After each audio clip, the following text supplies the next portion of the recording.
With the help of Hashem, we are learning PESACHIM Daf Pei Beis. We began with the Mishnah on Daf Pei Aleph Amid Beis regarding a Pesach that became Tamei. And the question is, when it needs to be burnt, where does it need to be burnt? The Mishnah differentiated if the entire animal became Tamei or if the majority of the animal became Tamei, then we dafka want the animal to be burnt, what the Mishnah calls Lifnei Habira, literally before the palace. That refers to Har Habayis, versus if the animal only becomes Tamei in a part, Meutai, a minority part, or if there's Naisar, then you are allowed to burn it anywhere in Yerushalayim. And as we explained, the dinim of Psuli HaMikdashim is that if it becomes pasul, it has to be burnt in the same location where, had it remained tar, you would have needed to consume it over there. In other words, kachim have to be burnt in the azara, because kachim must be consumed in the azara. Kachim kalim can be consumed in Yerushalayim. If it becomes pasul, then it's going to have to be burnt in Yerushalayim. And we're going to contrast our Mishnah with a Mishnah that we had on Daf Memtes. If you remember Daf Memtes, if a person was in Yerushalayim and accidentally they went out with Psar Kachim, so we're going to learn that they have to bring it back. There the Mishnah says that they all burn it on Har Habayis. Our Mishnah seemed to be implying that ideally Kachei Kalim meats should not be burnt on Har Habayis. Only the misers who wanted to make use of the Atzei HaMarachet, some sort of derogatory thing, and we're going to have to reconcile our Mishnah with the Mishnah on Daf Memtes. We're going to have a new Mishnah on Daf Pei Beis. The new Mishnah is going to say the following, that when parts of Kachim need to be burnt, and let's focus on the Koren Pesach, the Tanach differentiates between basar that is in itself Tamei. In other words, the basar became Tamei, so there is an inherent problem.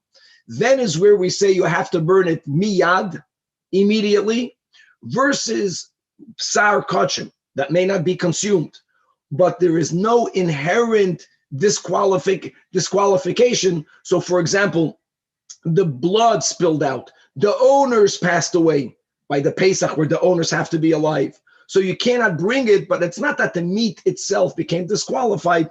Over there, you don't burn it right away. You need to have what we call ibur tzura. Now, guys, ibur tzura, which is a very important halacha that we have a little bit over here. We're going to have it a lot when we're going to be learning kachim. Literally means that the form has to change. We are learning the way Rashi learns, the way many Rishonim learn, that ibur tzura doesn't mean you have to wait until it decomposes. Ibur tzura simply means you have to wait until it overnights. When any psar kachim is not consumed overnight, it anyways becomes pasul with psul lino. So now there's another disqualification, and only then may you burn it. Now there's a gavaldik nuance when it comes to a Koren Pesach, and that is that psulei hamikdashim may not be burnt. Not only not on Shabbos, because you can't make a fire, you can't burn things in a fire. You can't even burn it on Yom Tov. So when you have a problem with the basar of the Pesach that was slaughtered on the 14th, when you're going to have to do ibur tzura, means you can't burn it out of Pesach. It's not that you burn it on the morning of the 15th. You have to wait until the first morning of Chol Hamoed in the Holy Land, which is on the 16th. And if the first day of Chol Hamoed happens to be on Shabbos, then you have to wait until the 17th. However, the Tanach, Rabbi Yochanan and Ben Breika does not differentiate between psulei hamikdashim that have a inherent psul, or whether there is, so to say, a external psul. They always have to be burnt right away. Never do you need to have ibur tzura. Now, while we'll be explaining the back and forth between the Tanach and Rabbi Yochanan and Ben Breika, we will be going through the story that we have in Parsha Shemini, that tragically on the day that the Mishkan was inaugurated, the two elder children of Aharon HaKohen, Aaron the Kohen Gadol, Nadav and Avihu, they passed away. Their lives were taken by God Almighty. And as we know that on that day, the day that we inaugurated the Mishkan, there were many korbanos that were brought. First of all, there were the basic korbanos that are brought because it was a day, because it was Rosh Chodesh. And then there were unique korbanos that were brought because we were inaugurating the Mishkan. Now, God Almighty tells Moshe to tell Aaron that when it comes to the mincha, which was one of the additional unique korbanos that were brought because of the inauguration, even though the rule is when someone is in a state of aninus, which is the state of someone who is mourning for one of the 7 close relatives prior to them being buried, they may not eat PESACHIM. Nevertheless, God tells Moshe to tell Aaron that the mincha should be eaten by Aaron. And initially, Moshe Rabbeinu felt that that dispensation that was given uniquely for that day wasn't only regarding the unique korbanos connected to the inauguration, but it was regarding all of the korbanos that normally has to be eaten by kohanim, even though the kohanim that were alive were all at Einanim. The father, Aaron, and the younger 2 brothers are brothers. We have to mourn for our parents, we have to mourn for our siblings. And Aaron indeed went ahead and he burnt the meat of the so'ir lachatos that's brought on every Rosh Chodesh. And in Parashat Shmini, there was an exchange. Moshe Rabbeinu wanted to know why that happened. And a lot of their exchange is not written explicitly. So the Gemara is going to be, we have this in Zajac also, the explanation of those verses. We're going to be showing you what happened, what was the real conversation. And based on that, we're going to have a better understanding regarding many dinim, b'chlal that PESACHIM has to be burnt, when they have to be burnt, where they have to be burnt, v'chulei. And if we'll have time, at the end of the daf, we're going to be speaking about other Tanoim that's ascribed to the same sheet of Rabbi Yochanan ben Broika, that when it comes to Psuli HaMikdashim, we do not differentiate between meat that is in itself Tamei, for example. In other words, that there is an inherent Psul, versus any time that for whatever reason the kosher may not be consumed, that then you have to burn it right away and you don't need to have the Ibur Tzura. And we'll be learning much more. Chavra, let us start on Daf Pei Aleph Amid Beis. We left off 3 lines before the bottom of the Amid, right? The Mishnah began that if the entire carbon becomes puzzle, if Rubai becomes puzzle, then you have to burn it on Harabayas. And the way the Gemara says, because we want to actually shame the owner of the carbon, because there was an amount of negligence. How did the whole animal become tamei? Versus nitma me'ute, recording from the Mishnah, then the Mishnah tells you that you can burn it anywhere in Yerushalayim. And indeed, when you burn it anywhere in Yerushalayim, which is to the convenience of the owner, they don't have to take it anywhere. They have to use their own fuel wood. However, the Mishnah says that misers, that's like a derogatory statement. They don't want to spend anything out of pocket. When you burn it on Harabayis, you get to use the Atzei Hamaracha, and I have to make a correct mistake that I said last year. When you burn it on the Harabayis, you must use the Atzei Hamaracha. I think I said it's optional. It's not optional. So they dafka schlepped it to Harabayis in order for them to save the few dollars by using woods that belongs to the Holy Temple, and the Mishnah names them as misers. So says the Gemara B'Neminu, I have a contradiction.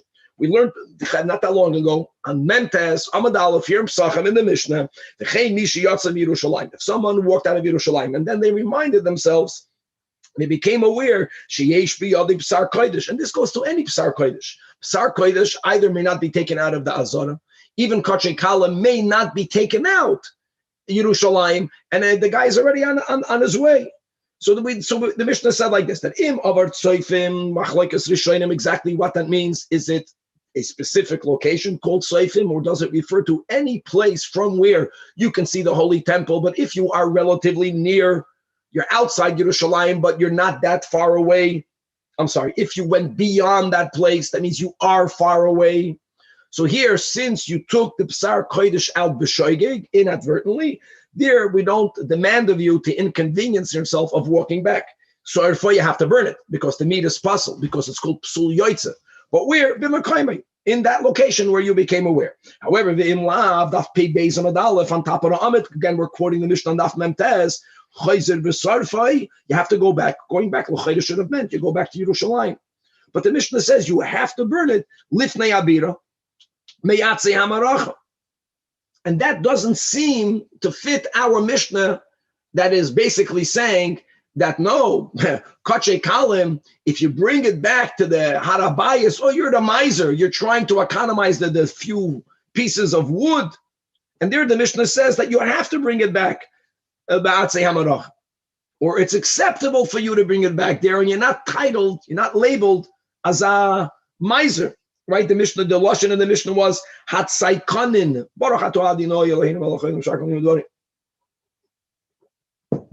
Says the Gemara, a few approaches. Amar Rav Chama Baruch V'loi Kashe Kan meaning here the Mishnah Daf Mem Tes. We're speaking about an achnesoy, a visitor. Everyone went to Yerushalayim for the 3 Golem.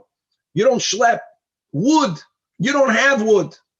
So there, lechatchila, it's not that you're a miser. When kachim is burnt on harabayis, you always use the atzei hamarocha. So lechatchila, you go there.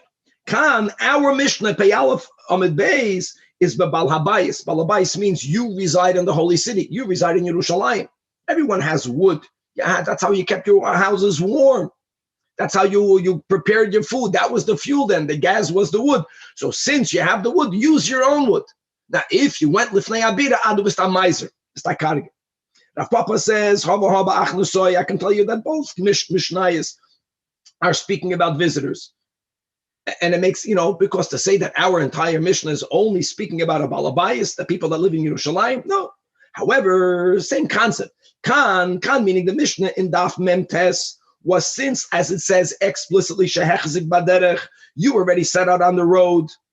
So it's bechlal, it's already a burden for you to have to return. So Chazal didn't want to give you another income. You have to return and you have to buy wood. However, our Mishnah, Daf Pei Aleph from a base, is shaloi yachzik baderech. So you're not being inconvenienced by you needing to return. Okay, you have to go get wood, even though you are a visitor. So go get wood. And if you're not going to go and make the effort to get wood, then we label you as a miser. I'll go back. That kan meaning daf mem tes is ba'achnesoi. Our Mishnah daf peyala from the basis of balabayis, and ba'af al gav deloy hechzik baderech. Even if you didn't start traveling, that's the rule. Achnesoi kiven the leislei asuhu katzai konim. The Chazal said that if you are a visitor, you lechatchila can behave like the misers behave. Now, where do we have any Mishnah recording the behavior of misers? That is our Mishnah. Bottom line is that, listen, you're not prohibited to bring it to harabayis. And every case is a case. There are times that we view you as a miser. And by the way, you still fulfill your obligation. And there are times that Chazal Lechatchila told everyone, just like the misers do it to save dollars, there's a certain limit where we want for you to burn it. But you don't have to inconvenience yourself, and you can go bring it lifnei abir. Okay. Says the Gemara Tanach Rabbanan, and we learned in a brayso that bo lesorfei bechatzroi sehem. If a person is burning psulei hamikdashim, which is kachi kalim, as we mentioned, which could be burnt in the entire old city of Yerushalayim inside the walls, and they want to take the firewood that was designated for the pyre on the Mizbeach, you don't have permission. On the other hand, if you are burning it on harabayis, before the palace, harabayis, and you're saying, I want to use my own wood. I don't want to derive benefit from woods that really were designated to be used on the altar. Umayatse atzman, the opposite of a miser, also says the Beraisa ein shoyim lohem. I have to correct. That's what I said wrong last year. In other words, if you're burning it on harabayis, you must use the woods that belong to the holy temple. So says the Gemara, that ein shoyim lohem. That makes a lot of sense. And let's just make something very clear. If someone were to take the wood that is holy, it was bedek habayis, it's designated for the maracha, and they were to take it anywhere in Yerushalayim to burn kachim meat that has to be burnt, that in itself is perfectly okay, because they're not using these woods for their own, they're using it to burn psulei hamukdashim. The reason why we don't allow them to do it is because dilma paishan minayu, you might have some leftover wood. Now this wood doesn't belong to you, but you might forget, and and a terrible thing will happen, a misdeed is going to happen, and that is that you're going to use it for your own mundane needs.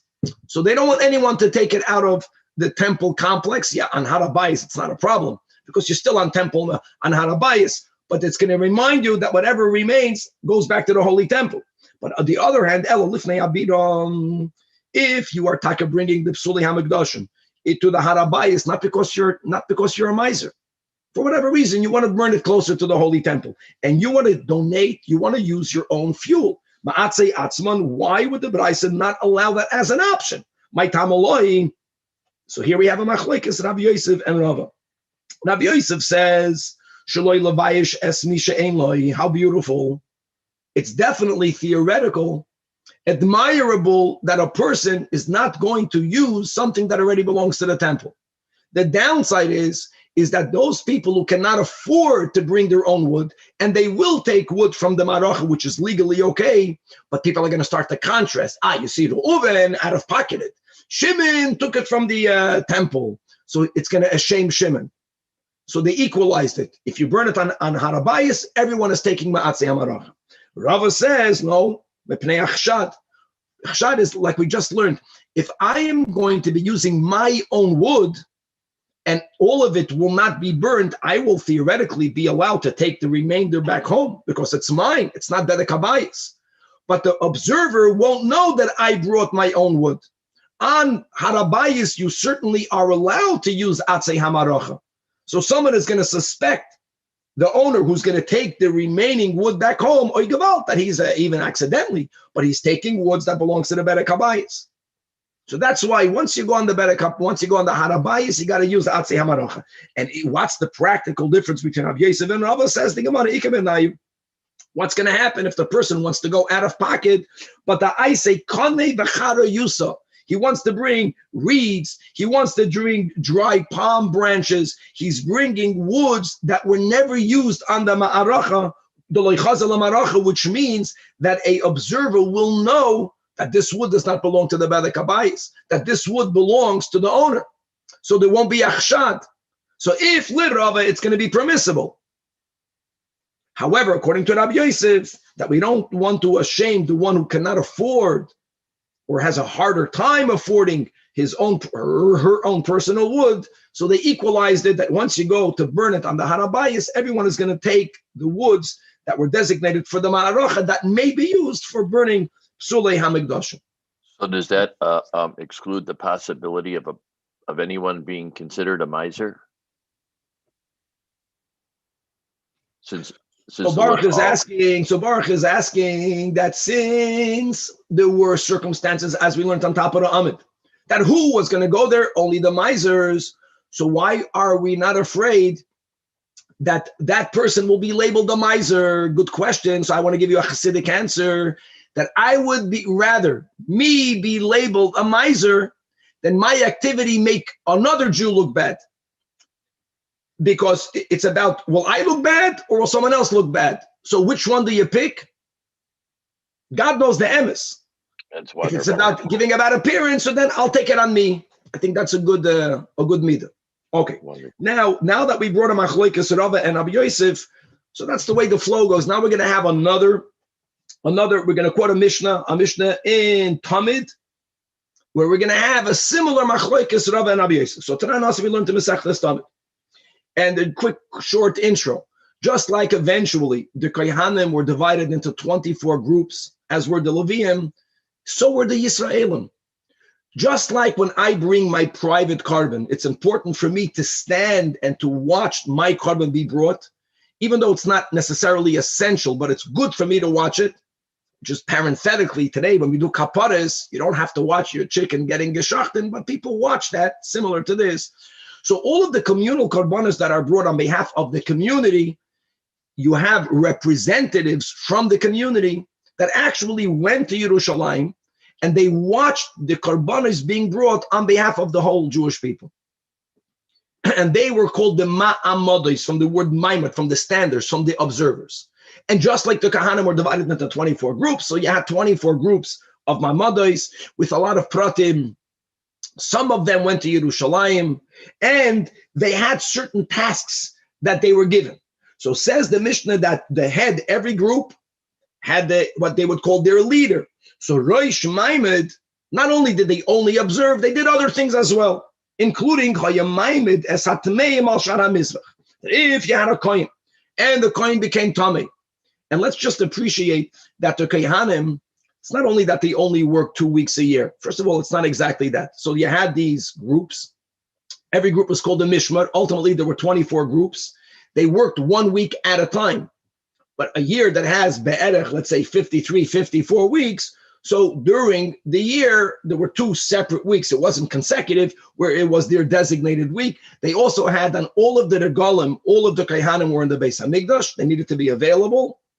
Then, being that Baruch Hashem, these families were growing, instead of making more mishmaros, they kept the same 24, but they broke each mishmar into 6 groups.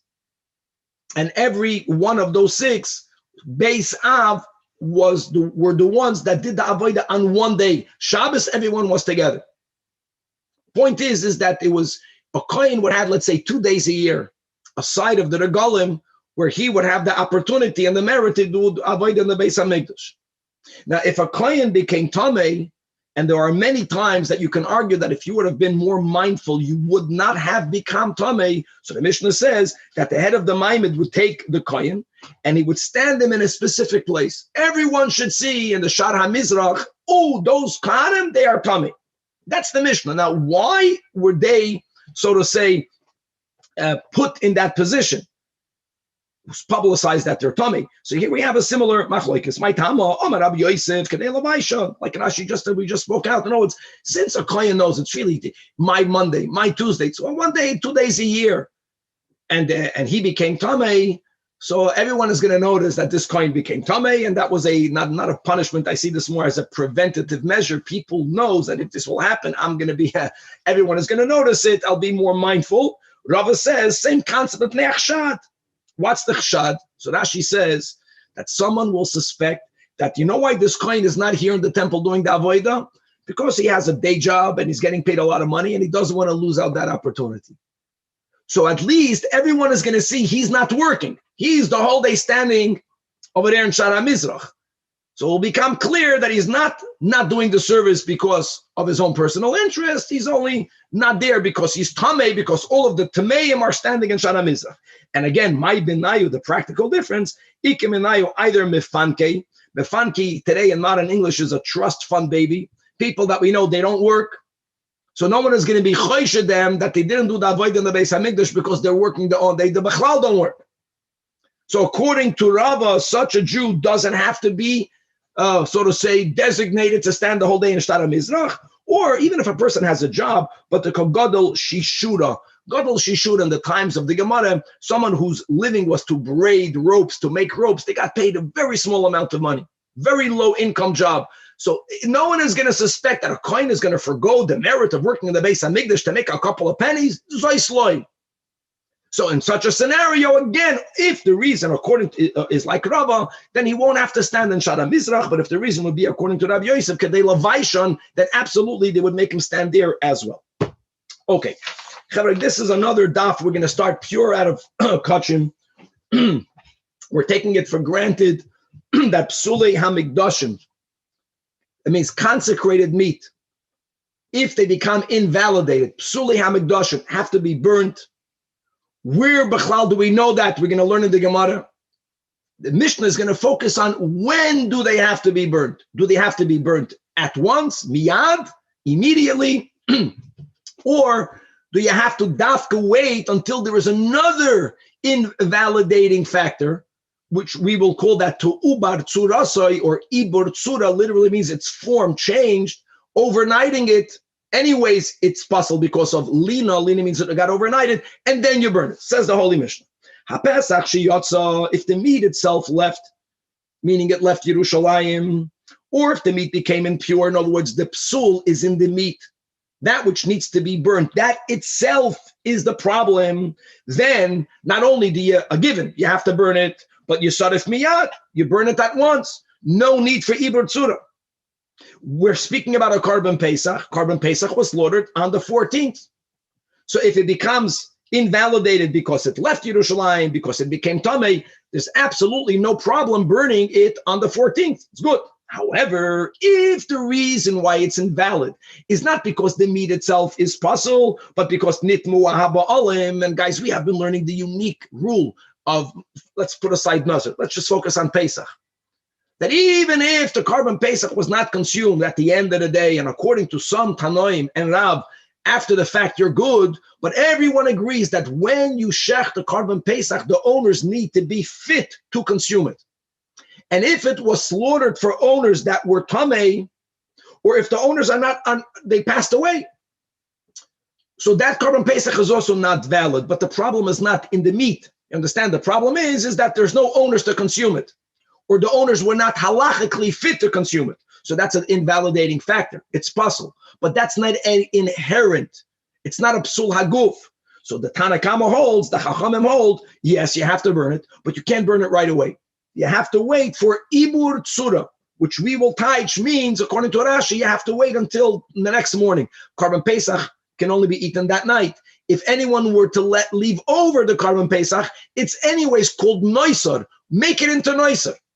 Here, you're not sinning making it into noiser because you're not allowed to eat it. And then you burn it. But hold on. Since we're speaking about going into tomorrow, we shechted on the 14th. Tomorrow morning, Ibur Tzura will be on the 15th. 15th is Yom Tiv.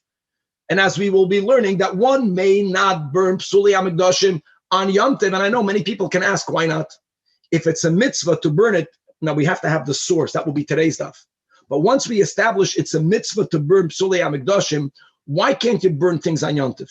Because God says don't do work. Now, I know that if you were to prepare food, that's not called work, but this is not food, you're burning it. But there's a rule, ese or asei doichalois asei. So that's a good kasha. But we're going to deal with that in the next daf, in tomorrow's daf. Daf Pei Gimel. But right now, since a fact you can't burn it, so you son of Peshisha, then wait another morning. You don't do it at night. That's interesting. You don't burn it matzeh in Eretz Yisrael. Pesach is one day. You don't burn it the night going into the 16th. No, you burn it in the morning, but when? On the 16th. However, Rabbi Yochanan ben Beroika Omer, like we said in the intro, Rabbi Yochanan ben Beroika, and there'll be other Tanoim, they hold that we do not make such a difference. That whenever God says you can't eat it, it's invalid, burn it right away. Avzeh yisaref miyad. Why? The examples the Mishnah gave is that the owners were tamei or the owners passed away, because see, that's an invalidating factor. Lefisha ein lo yoichlin. And whenever a Koren Pesach has no oichlin, then it's invalid. Burn it right away. Okay. So it's amazing that the Mishnah is discussing when you burn it. What is not discussed is who says you have to burn it. Now, I know we know that. We keep on saying it. But now we're going to focus and find the source. How do you know b'chlal it has to be burnt?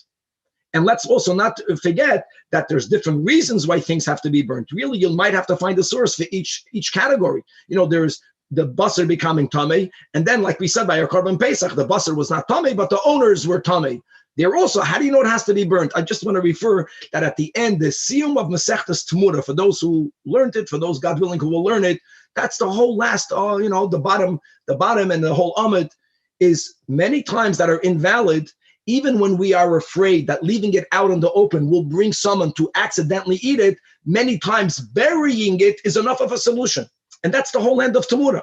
Certain things have to be buried. Certain things have to be burnt. In other words, burning it means we're not just burning it to make sure that no one eats it by accident. There's a din that you have to do sreifa, says the Gemara, bishleima tamein. If kosher meat, any kosher meat becomes tamei, yes, this is a explicit verse, guys. We have to remember these psukim. We're quoting a pasuk in Parshas Tzav. The pasuk writes, "Habasar asher yiger b'chol tamei." If the meat of kosher had contact with a source of tumah, which means it now became tamei, lo yei achel. Rule number one is you can't eat it. But we're focusing on this rule number two, bo'esh yisarif, burn it in fire. That's clear.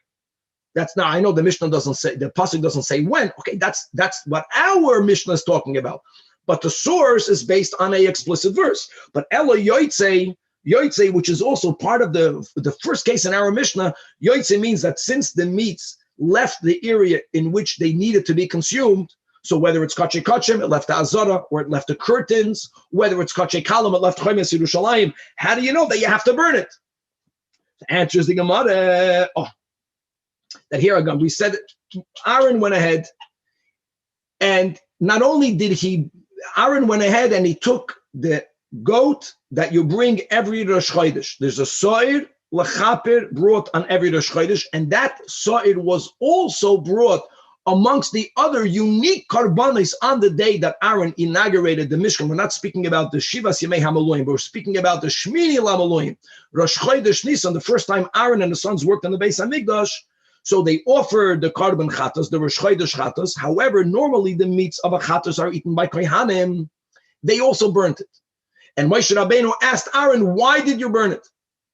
And the Torah is recording what Moshe Rabbeinu was telling Aaron. Hey, behold, lo Yehuva as dama el hakodesh, that the bloods of the Rosh Chodesh chatas were not brought inside. Let's quickly review these halachas. Certain karbanos are meant for their bloods to be sprinkled inside the heichal, but they are exceptions. Generally, karbanos, the blood, the fats were burnt on the outer altar. Now, fats were always only burnt on the outer altar, but certain karbanos demanded that the blood should be sprinkled on the inner altar. Actually, sometimes you sprinkle the bloods on the curtain. Some of the bloods on Yom Kippur were brought into the Holy of Holies. So this is called a chatos pnim, bloods that were designated to be sprinkled inside the heichal, versus a chatos chitzoina, the bloods have to be sprinkled on the outer altar. Now, when it comes to a Rosh Chodesh chatos, those bloods have to be offered on the outer altar. And there's a rule that any time a kohen by mistake took the blood that needed to be sprinkled and the outer altar and he brought it inside, he brought it in the kodesh, that invalidates the korban and the meats need to be burnt. So Moshe Rabbeinu was telling Aaron, behold, these bloods, lo Yehuva es dama el hakodesh. They were not brought inside. And now the Torah adds the word pnima. Now I know the word pnima means inside, but even without the word pnima, it's clear what Moshe Rabbeinu is telling Aaron. He's criticizing Aaron. These bloods were not brought to the kodesh. Kodesh means the heichel. Kodesh means the inside. So because of this extra word pnima, it becomes clear that there was a back and forth. There was one potential reason, and Moshe Rabbeinu says, well, if that didn't happen, then why did you burn it? There was another potential justification for burning it, hinted to with the word penima, but that also didn't happen. And that will be the source that if that did happen, then Moshe Rabbeinu would have understood, and Aaron's action of burning it in the eyes of Moshe would have been justified. So penima's extra, Amaloi Moshe, like the Aaron, why didn't you eat the meat of the Rosh Chodesh Sa'ir? And like we mentioned, normally an oinen cannot eat kachim. True. But on the other hand, God explicitly told Moshe to tell Aaron that the mincha that was unique, connected to the inauguration karbanos, should be eaten even though he was an oinen. Oh, and again, Moshe Rabbeinu felt that just like he was given a dispensation to eat some of that which normally may not eaten in the state of mourning, it should have applied to everything as well. So Moshe Rabbeinu, this is Moshe telling Aaron, Shema nichnas dama lefnai v'lefneim, that's the word kodesh. So Amalei, Aaron says, Aaron was telling him, no, that did not happen. Now the word pnima is another back and forth. So Amalei, so Moshe tells Aaron, Shema chutz lemechitzatza yatzasa, maybe the meat was taken out. Pnima, in other words, did it remain inside or did it go outside? Amalei loy, ba'kodesh oisa. That it stayed in the courtyard. The meat did not leave the courtyard. The kodesh refers to the meat not going outside. So for that, Moshe Rabbeinu said, "Here's the chaim. Iba kodesh hoisa, veheim lo yuvas dam ala kodesh penima." Givaldik, the meat was in the penima. No, the penima is the remez. The penima is that the meat stayed penima. So if that's the case, why did you burn it? Adarabba, you should have eaten it. Madu alay chalta mois. And so now says the Gemara, since we have a remes that Moshe Rabbeinu said, did the meat go outside? Then it's okay. Izaraya, the inafka, if the meat would have been removed outside the boundaries. And guys, the meat of Rosh Chodesh, the boundaries is the kloim, the curtains, the azara. But the same concept we would apply to Kachei Kalim, which then would have been going outside the walls of Yerushalayim. Inami, if oil dama lifnim, if the bloods of the outer chatas would have been brought inside, then yes, basreifehi. So that's the source that meat that left its designated area becomes invalidated. And what did Aaron do? Aaron burnt it. That means you have to burn it. Says the Gemara, hold on. Bishlem and nitman. If the meats become tamei, as we just quoted the pasuk in Parshas Tzav, the pasuk in Tzav, is about a shlamim, that's kachim kalim. So we can say that even though God only spoke about the kachim kalim, but we are allowed to say on our own is kolchchen b'kachim kachim, which is holier. But you are bringing this back and forth. That's alluded to in the words panima. And over there, we're speaking about a chatos. Chatos is kachi kachim. So yes, I'll accept this as a source that if the meats of kachi kachim left the kloim, or if they left the walls of the azara, they have to be burned. Ashkachan kachi ha-kachim, but the last line in the Amid. But we, our Mishnah, speaking about Pesach. Pesach is kachim kalim. I know that the Mishnah is not saying that if the meat left the azara, of course not. But if the meat left the chomas Yerushalayim, but still, how do you know you have to burn it? Kachim kalim minalon. That's kasha number one. And the su the tanyalon. We learned in many braisas that dama. We're speaking about the blood that is lon dama. I'm sorry, the Tanya, Londama, if the blood was overnighted. Now, guys, let's not forget that the overnighting of the blood is not the overnighting of the meat. Meats normally can be eaten on the day that you slaughtered the animal and that night. Lina would be in the following morning. The following morning. The blood may only be sprinkled on the altar during the day. Lina, sleeping, going beyond the time by blood means shkia came and you didn't throw it. That's just a nuance, but let's remember that. Daf pei beis amud beis. Or nishpachtam, all the blood spilled out. And again, one of the rules is that we just had this before in the Masechta, how Rabbi Yehuda would gather some of the floor in the courtyard, but that would only be valid if first the bloods were received in the basins, in the mizrak. Then, if it spilled out on the floor, then you can gather it and throw it on the altar. If when you shechted the animal, the blood, all of the blood went straight on the floor, that's it, you can't do zrika.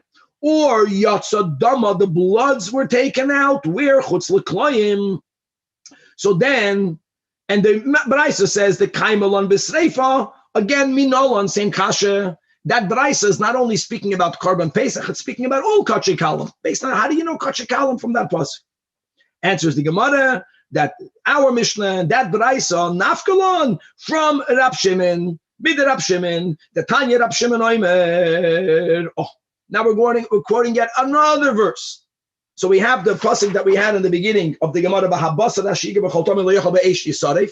then we have this back and forth in Parsha Shmini between Moshe and Aaron, and now Rab Shimon is focusing another pasuk in Parsha Tzav, just reading out the pasuk by heart. It says like this, that the whole chatos, that any chatos whose bloods were brought in the oil moed to bring atonement in the holy, l'choira, that pasuk is speaking about a chatos whose blood should have been sprinkled on the outer altar, but they were brought inside. So the Torah says two things. Number one, the meat loy say achel, and number two, ba'esh tisarif. Comes along with Rab Shimon and he makes the following diuk, that the Torah should have said, "V'chol chatos asher yuva midama el oil moed b'kodesh l'chaper." But the Torah reversed that order, el oil moed l'chaper. And then you're writing b'kodesh. Guys, b'kodesh is a definition of the oil moed. The reason why God wrote it, so to say, out of the opposite order is to juxtapose the words b'kodesh, even though after the words b'kodesh you have the words lo yachel, but we're going to take that out. B'kodesh ba'esh tisarif. So says Rab Shimon, the Torah wrote nearer the word b'kodesh to ba'esh tisarif instead of writing a loyal moed. B'kodesh lachaper. Oh, limei, that's to teach you al chatos. This pasuk is not only telling you why you would have to burn kachim, it's telling you where you have to burn kachim. Where do you burn it? In the place where, had it not become puzzle, you would have been obligated to eat it dafka over there. The any elazubulvat, says Rab Shimon. How do we know that any other psulik kachim, or even the emurim, the fats of kachei kalim, since they have to be burnt on the altar, they're designated to be used in the azara. How do we know that if it became invalid, they must be burned dafke in the azara? Of course, not on the mizbeach, but there was a pyre, somewhere in the Azara to burn Psulei HaMikdashim. So that's why, says Rab Shimon, and the Iker Dikos from the word Vechol, the pasuk begins, Vechol Chatas Asher Yuvad Midama. The Vechol is extra to tell you that any Bakoidish Ba'esh Tisarif. And now we continue.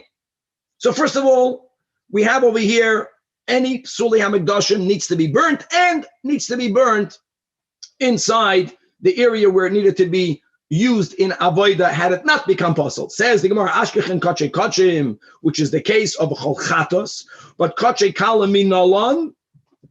So says the Gemara, hold on. In other words, we're back to the same kasha. You found another verse, and that verse is very broad, shkoyach, but our kasha is, how do you know Kache Kalam from Kache Kachim? Answers the Gemara, Ella, Kol Psulei Bakoidish B'Sreifa. This rule, Loishna Kachim must be Gemara Gemiralon. That's the end. We just had this before. Ultimately, this is what God told Moshe. This is our tradition. And no, we don't have for Kachim Kalim any illusion in the Chumash that if it became invalidated, like we mentioned, burying is not enough. It must be burnt. Now, the Chatos, the Aron, even that, don't even use that as a source.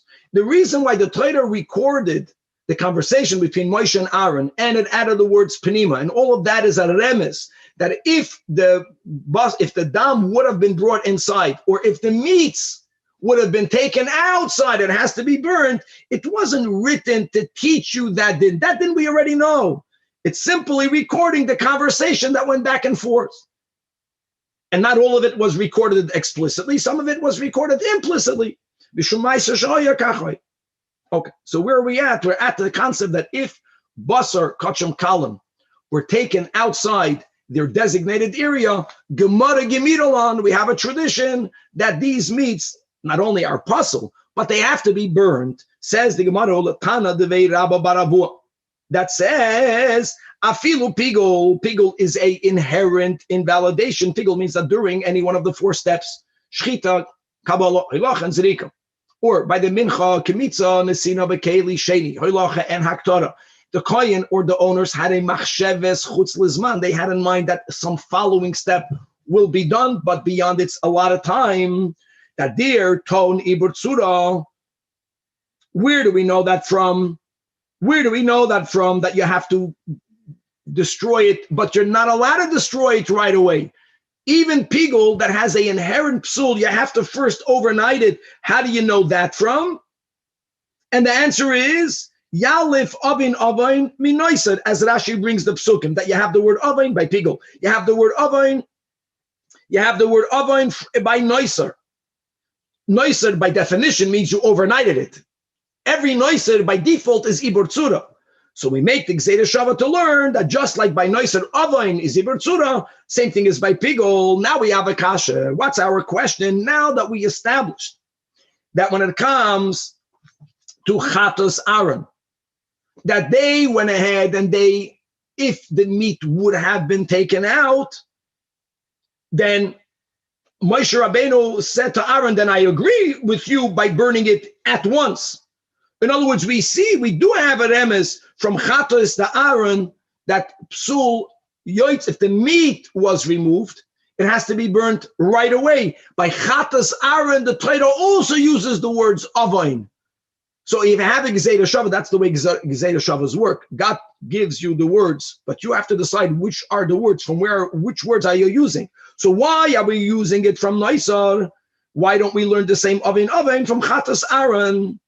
And to say that that pigul should not need ibur tzura. Actually, that would fit better with our Mishnah, according to the Tanach, that only holds you need ibur tzura whenever the psul is, so to say, external to. Whenever it's an inherent psul, you have to burn it miyat. So Amalach, Chato is the Aron. Ki hai gabna nami ibur tzura l'doiras bayim. In other words, if what happened in the story of Adam, and Aaron burnt it right away, but if that would have happened not on the day that they inaugurated the Mishkan, if that would have happened any other Rosh Chodesh, perhaps, and that will be the Shita, that the Tana of that was taught in the Yeshiva of Rabbi Baravua, they also would have only burnt it tomorrow. Don't come and bring a raya from what happened by Aaron. Actually, what we're really being maramas the Gemara is that Aaron's rebuttal to Moshe, and we have this in Chumash Rashi in Chitas, is that even though Hashem gave a dispensation for us Oinanim to eat the karbanis that are unique to today, but a soyer of Rosh Chodesh is to be brought every Rosh Chodesh. It's called a carbon that's brought l'doiros. So we cannot learn any behavior regarding a carbon that's brought l'doiros from the unique karbanis that were only brought on the day the Mishkan was inaugurated. So Gavaldik, so you want to learn from what happened to Aaron that you should burn it immediately? No, you can't learn anything from that circumstance. Actually, had the same thing happened, it never happened to begin with, but if the meat of the chatos would have been taken outside, l'doiros, then Aaron also would have waited until tomorrow, according to the Stana, the Veirabba Baravu. And over the year, why did Aaron burn it immediately? Because okay. Now, I just want to also chazer something we learned in Zajac and Daf Kuf Aleph. Why did Aaron burn it? Why did Aaron burn it? That was the big question. So really the Gemara gives two possible reasons. One reason was because the meat became tamei. That's b'chlal not written. It was not taken out. The bloods were not brought inside. The meat became tamei. And as we're learning right now, when the meat becomes tamei, you burn it right away. There is another reason. The other reason is that the meat did not become tamei. There was zero negligence. Elama, they were oinanim. And even though, like we mentioned, Hashem allowed for them to eat the mincha, but they understood that they were not allowed to, that doesn't apply to kachei doiros, which would also include the soyer of Rosh Chodesh. Okay. And that was also the Hayrasha. And according to him, there's another detail that kachei doiros, if there's a problem with the meat, you need ibur tzura. Certainly, if the problem is that there's no one to eat it, that's an external factor. No one to eat it is an external factor. You also would need ibur tzura. Why did they burn it on that same day? That was part of the Hayrasha. That's the Gemara in Zajac. So says the Gemara Hashta the Yomrinim. Now that we established Gemara Gemidolan that called Psuli the Kodesh the Sreifa.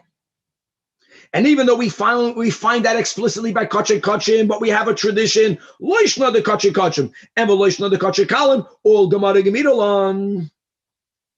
So why did we need to have this Rab Shimon, who Taka pointed out that the Seder in the wording, in the pasuk that we had in the third line on top of the Amit, the pasuk says, "V'chol chatas ashiyuv midama el oil moed." The Torah should have says el oil moed ba'kodesh. Then write the words lechaper. No, Hashem wrote the words lechaper first.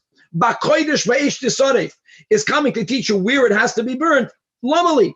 In the beginning, we were using that pasuk to teach you two dinim. Aleph, it has to be burnt, and base, where it needs to be burnt. Now that we establish it's a pure halacha gemara gemidolan, so taka, this pasuk is not even being meramis to that, because if this would be a remes, we just spoke out, then it would not be halacha l'moishe misinai. The Gemara says indeed, this changing of the seder, this inverting of the order, is b'chlal not to teach you the rule that it has to be burnt versus being buried. The only reason why Hashem wrote Ba'kodesh Ba'esh Tisaref is to tell you where it needs to be burnt. That's not part of the halacha l'moishe misinai. So there's two dinim. Din number one is it has to be burnt. That Gemara Gemidolan by Kachei Kalim. God tells Moshe Rabbeinu, Psulei HaMakdoshim have to be burned. Now, where do you need to burn it? That was the Braisa of Rab Shimon that learned it from the Ba'kodesh Ba'esh Tisaref. Now we got another problem. The problem is that we began the whole sugya on Daf Pei Beis Amud Aleph, right? Bishloime, meat that became tamei, that has to be burnt. So the Gemara says, it says, V'habasa da'she'iga b'chol tamei, lo ye'yachol ba'esh tisarif. Why do we need that pasuk? V'habafrek the Gemara, V'habasa da'she'iga b'chol tamei, lo ye'yachol ba'esh tisarif, l'amali. If el psulei hamikdashim have to be burnt, why did God have to specify that if meats, kachim, become tamei, it's another psul? Answers the Gemara, hula gufa yitzrach. And you know what? We would have thought that it doesn't have to be burnt. And I'll tell you why, explains the Gemara. Sakalai techamina, the first white line, kol psulei de kodesh, these are the words that God told Moshe Rabbeinu. Halacha l'Moshe misinai. Psulei de kodesh have to be burnt. Maybe that only refers to some psul that is unique to kachim. Tuma, my friends, is not unique to kachim.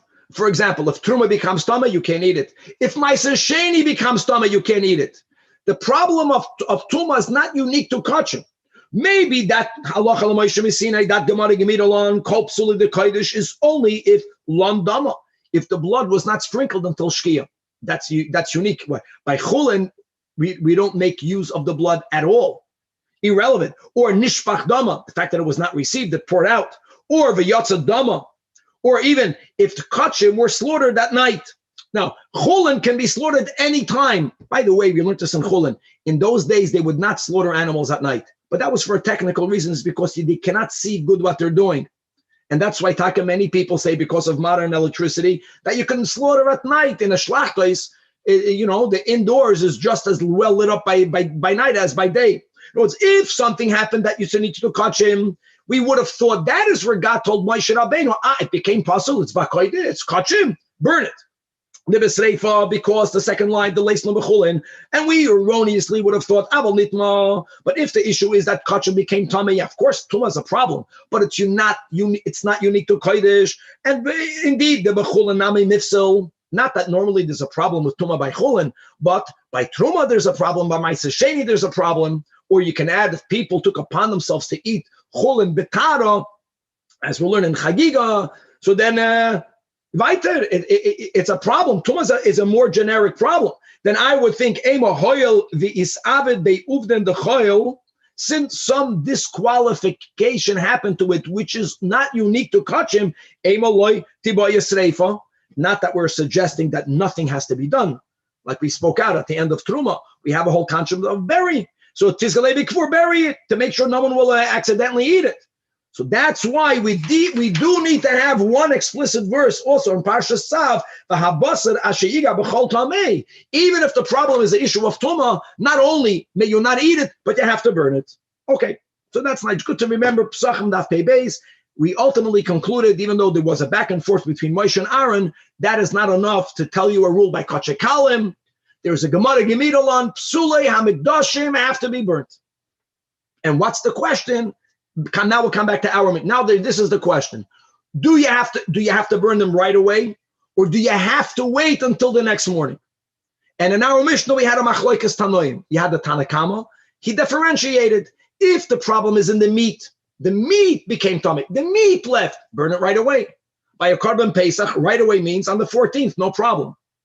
If the problem is Taka, you can't have the meat. The owners became tummy. The owners, not the meat. The owners passed away. Then the Tanakama says you have to wait until Ibur Tzura. Then there's another din. Ibur Tzura. Ibur Tzura happens on the morning of the 15th. 15th is Yom Tov. You may not burn on Yom Tov, Psulei HaMikdashim. Wait until the 16th. And Rabbi Yochanan ben Beroika makes no such difference. That's what we're quoting here from the Mishnah. That Nitmu Haba'ala Moshe Meisu. Tanakama says to Ibur Tzurasan. And then on top of that, burn on the 16th. Rabbi Yochanan ben Beroika says, right, Afzeh Yisaref Miyad. Those are his words. Says the Gemara. Amar Rabbi Yosef. Let's start. That machloikes in our Mishnah is only shenitmu ba'olim achar zerika. All of the owners became tamei after the blood was sprinkled. In other words, there was a moment when the blood was sprinkled. The owners were still fit to consume it, since the ischaze basar la'achilam. That's why the Tanakama holds we don't view this as a inherent disqualification, and indeed you have to have Ibur Tzura. In other words, there was never a moment where the Zrika was valid. The Zrika was from the outset invalid, and therefore the Lois Chazi Basel Achila from the beginning, says Rabbi Yosef, even the Tanakama will admit to the sheet of Rabbi Yochanan ben Beroika as was Divrei HaKoil Yisaref Miyad. So says Rabbi Yosef, challenges the Gemara. Opa, not so quick. Beisvei, I have a kasha against you. It says in a Braisa, Zehaklau, Kol Shapsule Begufoi, whenever the invalidating factor isn't that which needs to be burnt. We're speaking about, do you have to burn the meats? Well, if the meat is problematic, Tamei, Yoitze, then yes, Yisaref Miyad. But if the problem is Bidam, or if the problem is Biba'alim, then to Ubar Tzura Sai, and only later, after you have Ibur Tzura, we're taiching, overnight it, then v'yetzei lebeis hasreifa. End of quotes. As the Gemara, hold on, let's analyze this brisa.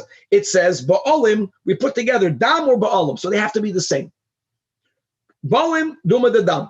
Madam, when would dam become invalidated? Only before you used it. Guys, once the blood was sprinkled on the altar, it's irrelevant what happens to it, right? Not only that, we even learned that since the mitzvah was done, there isn't even me'ilah v'chulei, biblically. So it must be lifnei zrika. So l'chura, the ba'alim, them having a problem, them becoming tamei, them passing away, is also lifnei zrika. And that goes diametrically against what Rabbi Yosef is saying. And the Gemara says, indeed, we have to change what Rabbi Yosef said. We did not refute Rabbi Yosef. We are going to conclude that we had a break in the tradition. This is what Rabbi Yosef said.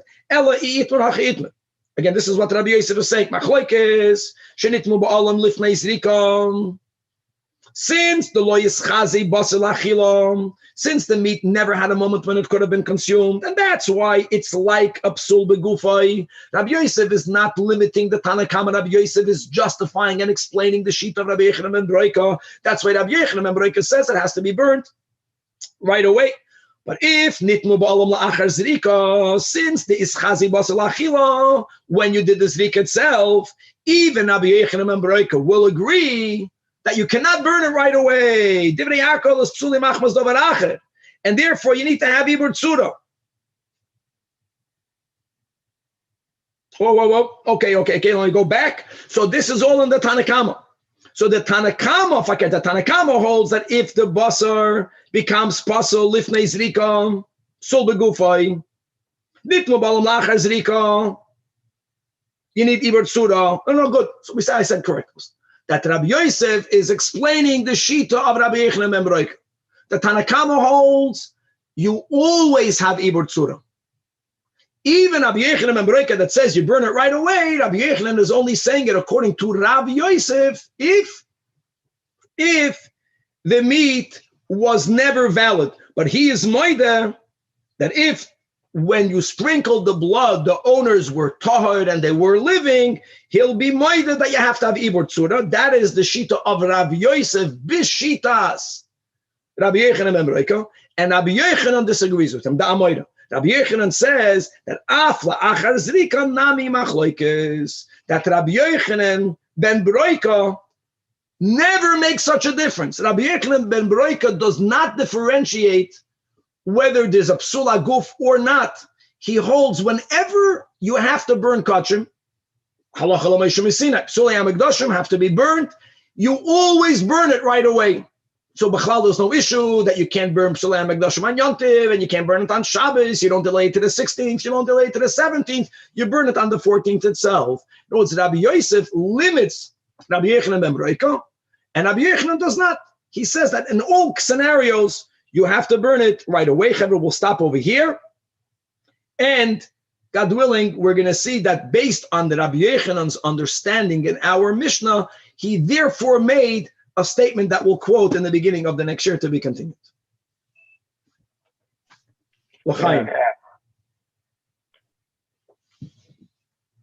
Okay.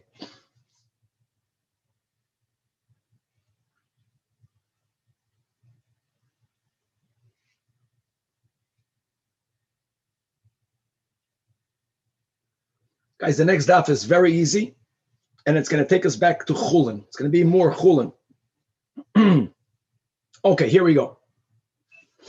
With the help of Hashem, we are learning PESACHIM daf pei gimel. We're going to begin on daf pei beis amid beis.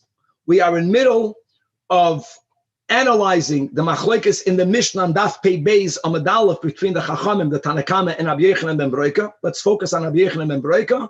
Rabbi Yochanan ben Broika does not differentiate between why is this kachim invalid, whether there is a inherent invalidation, whether there is, so to say, a exterior or an external invalidation.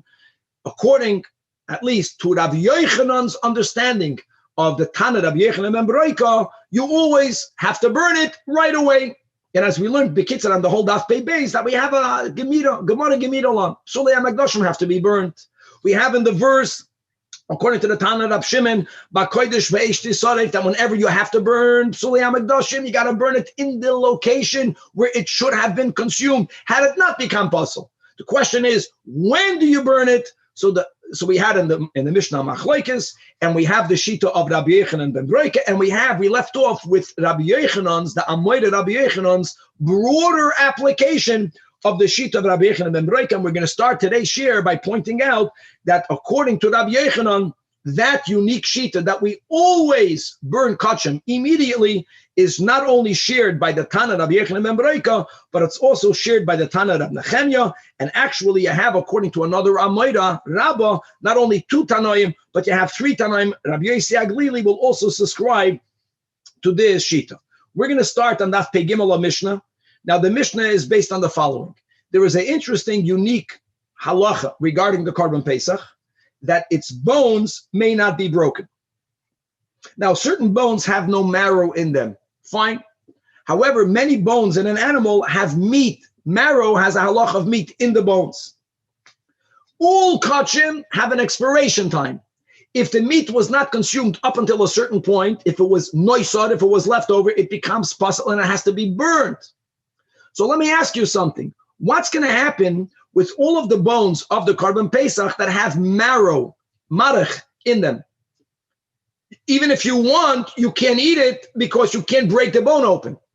So those bones will become noiser, and indeed, they will have to be burnt. That is the premise of some of the laws we'll learn in the Mishnah, but what we'll have then in the Gemara is, we're going to take it a step further. And it's amazing how in Hilchos Shabbos, we were learning about the concept of a buses. Remember that? Like buses l'davar ha'asr, right? The beautiful tray that you have under your leichters. If there was nothing else of importance on that tray, so when Bein Hashmashas came in, the tray was a buses l'davar ha'asr, then it remains muksa, just like the leichters themselves. We're going to have a similar concept here. First of all, the Chachamim said, Noisar midrabanan is metama yodayim. Now, what would happen if a kohen were to touch the bones that had in it marrow? The marrow becomes noiser. The bones don't become noiser. So we're going to learn a concept that just like the marrow itself, when it becomes noiser, is metama your hands midrabanan. Since the bones were basis l'davar ha'asur, they were the ones holding the marrow. So they become like the basar, and they are also metama yodayim. Wow. And we're going to work with that statement. We're going to move on to another din in the Mishnah, and that's going to be about the sinews. Now, guys, sinews that are edible have a halacha of meat. And therefore, of course, they should be eaten. And if they're not eaten up until by Pesach, you don't have that much time, until the next morning. Of course, we learned the Tana that says until Chatzois Midoraisa, Noisar, they'll have to be burnt. However, there are certain sinews that are unedible. They're very hard. We're going to be learning whether they are considered sinews, whether they are considered flesh, or are their sinews, since they are inedible, they don't have a din of basar, and therefore there's no noiser. You won't have to eat it, but you won't have to burn it, because noiser means that which could have been eaten and you didn't. We're going to, therefore, once we speak about Gidin, now we're going to go to Masechtas Chulin. If you remember, we spoke about the Gid Hanasha. Yes, now we're finished. Whether the Gid Hanasha, Can you turn it? whether the Gid Hanasha, Can you turn Max? I'm trying to find out. You're over here. No. Yeah, the doctor said they want you back. Ooh, let's go figure that out. That will be fun. I haven't even the doctor. The doctor who? There we go. Got it. Whether the Gid Hanasha are both sciatic nerves, whether it's only one of them, we have a Gavaldik Shita that Rabbi Yehuda says that biblically, only one of these nerves are prohibited. And then he adds, Vahadas noite shel yamin. Logically, it's the right side. And really, in Chulin, we had a machlokes what Rabbi Yehuda meant. Did he mean that we taka don't know? Only logically, it's the right one. Now, we don't need either of them because we don't know. Or did Rabbi Yehuda mean Hadas means das toidem? Midoraisa, it's the right one. Midrabanan, it's the left one. We also learned other details about the Gid Hanasha.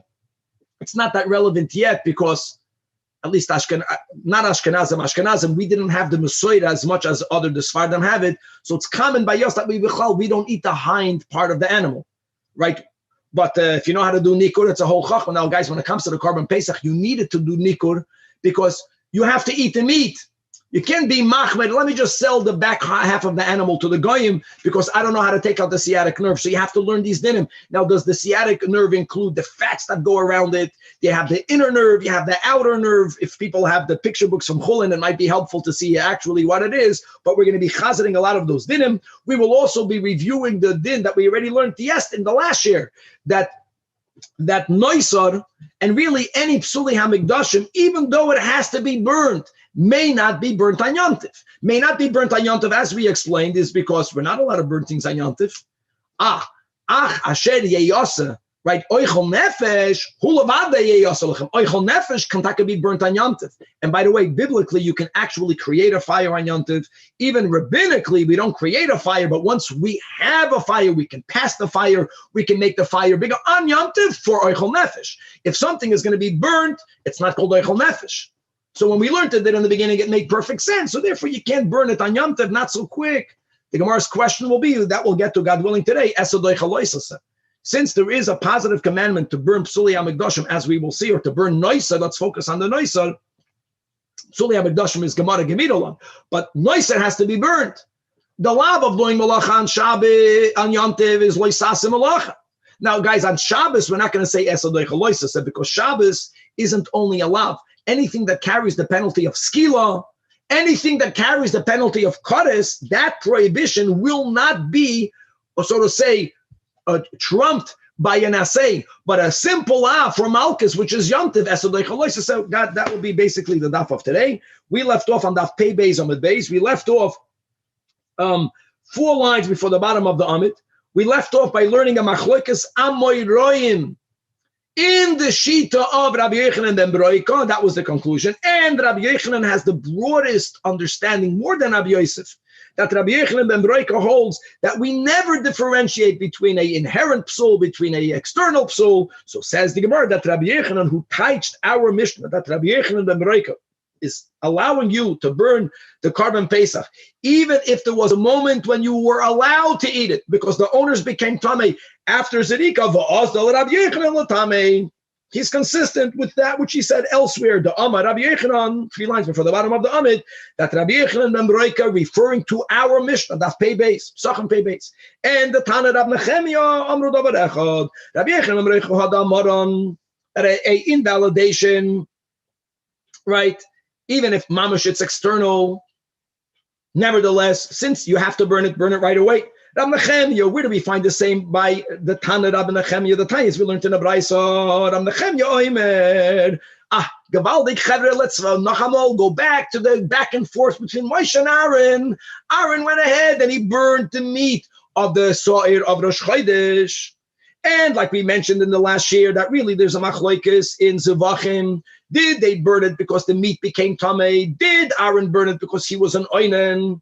The Tanya Rab Nechemia Oimer, he subscribes to the shita that the meat did not become tamei. Why did Aaron burn it? Mipnei aninus nisrafazu. It was burned because there were only oinenim. Aaron was an oinen. Elazar and Isamar were oinenim. And yes, we mentioned that God told Moshe to tell Aaron that you have a dispensation to eat the mincha, but the mincha really was connected to the unique karbanis brought because of the inauguration.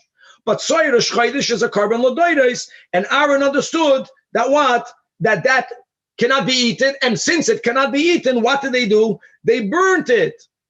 And Lokach Nemar and Nechemia's proof is from the words Ko'ela, that Aaron tells Moshe about the Kereno Oisi Ko'ela, such a thing befell me.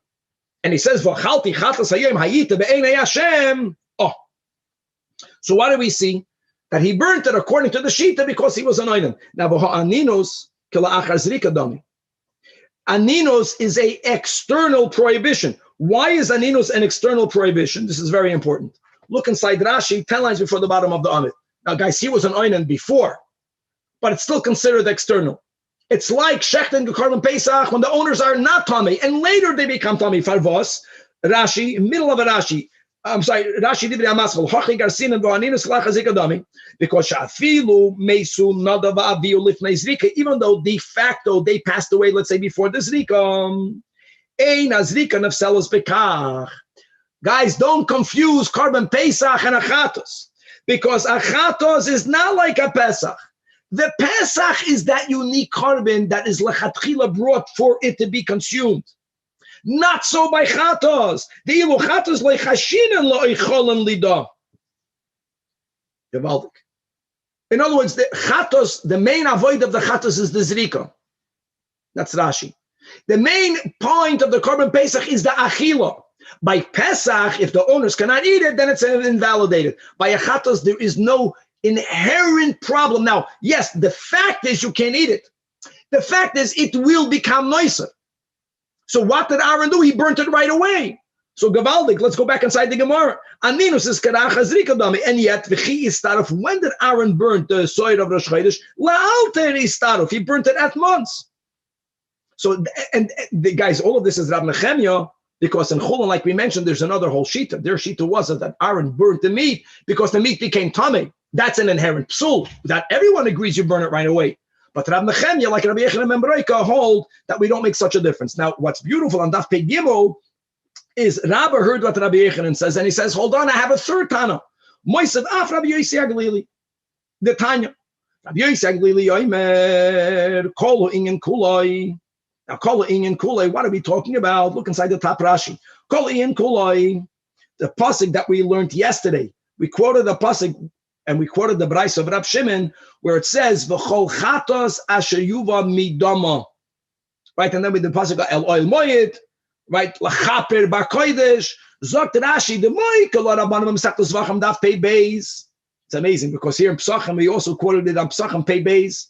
But chatos achitzoyna, that pasuk is referring to a chatos whose blood should have been brought on the outer altar. That if the blood was brought wrongfully inside, then the din is that the meats have to be burned. That's the pasuk lo yisayachol be'eshti sareif.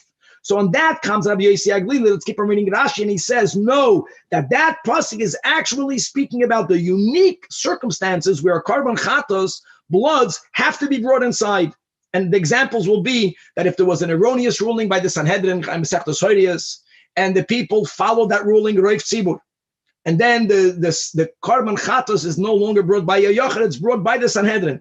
Par helam davar shel tzibur. That dir asher yuva midame kimitzvasa, which is to bring it a loyal mayid, those meats, that's not because something wrong happened. Eloi seyachel be'esh tisaref. Oh, so let's go back over here. Inside the Gemara. So Rabbi Yossi Aglili is teaching the pasuk in Sav that it's referring to Kol Inyan Kuli Einam Adar Aparam Anisrafim Ubisiram Anisrafim. They have to be burnt lechatchila because God wants you to put the bloods inside. That lisroif pisuleim, that where should they be burned? Al Beis Abira, in the holy temple. Or if the Chachamim will learn the pasuk that we quoted to be referring to a chatas chitzoyna whose blood was wrongfully brought inside, you know what the din is? Not only does the meat have to be burnt, the meat has to be burned outside Yerushalayim. But Rabbi Yossi Aglili was learning that this pasuk speaking about the burning part is speaking about the avodah when done properly. Bloods of a korban that are sprinkled inside those meats may not be eaten; they are burned. Where should they be burned? Abeis Abira. And the Torah adds the words loisa yachel litin loisa sal achilos. So teaches Rabbi Yossi Aglili. Now Amrullah, the Chachamim tell Rabbi Yossi Aglili, according to you, chatos shenichnas dama lefnai v'lefnim. Lefnai v'lefnim doesn't mean in the holy of holies. It means in the kodesh. Since you are not applying this verse referring to this case, how do you know that a chatas achitzoyna's blood, if it was wrongfully blood inside, it has to be burnt? And Amalahem and Rabbi Yossi Aglili answers, I know it from, again, the back and forth by Moshe and Aaron, from Parsha Shmini. When Moshe tells Aaron, hey, behold, lo yehubas dama el hakodesh penima, nekuda, from where we already spoke about in the last year. Michlal the inafik ihi, if either the blood left the azara, it went outside, or ayil dama, or if it was brought in the heichal, that it has to be burnt. Okay, so Rabbi Yossi Aglili, who learns that if the bloods, right, the psul is in the blood, not in the meat. If the blood would have been brought inside, that's the source from where you learn you have to burn it. When did Aaron burn it? Aaron burned it right away. So here you see that even if the psul is in the dam, not only do you have to burn it, but you burn it right away. So Rabbi Yossi Haglili doesn't differentiate between a psul in the basar versus a psul in anything else, because that pasuk is speaking about the dam. This is such a good Tana. The question will be, why didn't Rabbi Yochanan say that Rabbi Yochanan ben Beroika and Rabbi Nechemeh and Rabbi Yossi Haglili say the same thing? So explains the Gemara, Rabbi Yochanan Savar, that Rabbi Yossi Haglili is not the same, because he holds, Rabbi Yochanan holds, that Rabbi Yossi Haglili might differentiate between a inherent psul and a external psul. Inherent, miyad. External, ibur tzura. The dam, if it would have been brought inside, would have justified burning it right away. I know the dam is not the basar, but the dam is still part of the carbon. That dam, basar chada milsihi.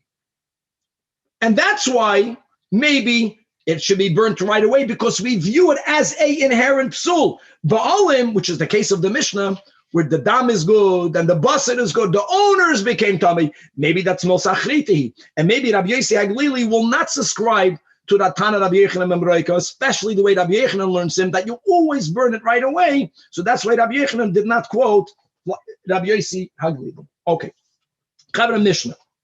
Like we mentioned in the intro, the Torah writes regarding the Korban Pesach that its bones, ve'etzem loy sishberu boy. You may not break the bones. And this is very relevant. Why is this very relevant? Because some bones have in them basar. They have marrow in it. If you can't break the bones, you will not be able to eat it. They will become noiser.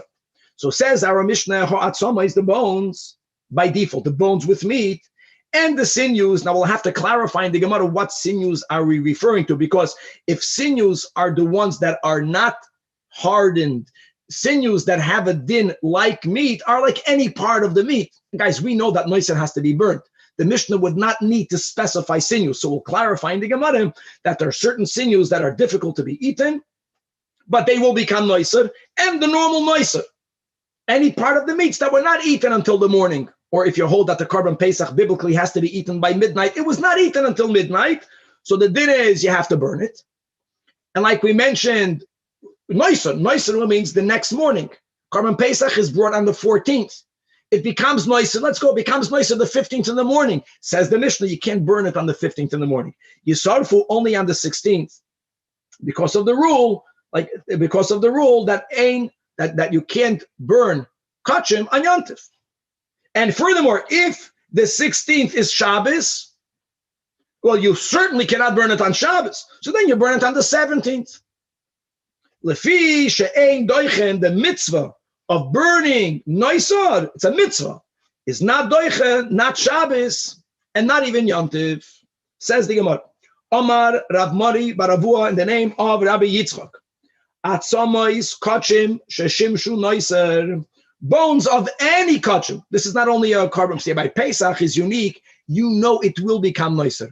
But guys, by all carbonates, the bones that have marrow in them, you have to break those bones, take the marrow out, and consume them. And if you don't, they become noiser.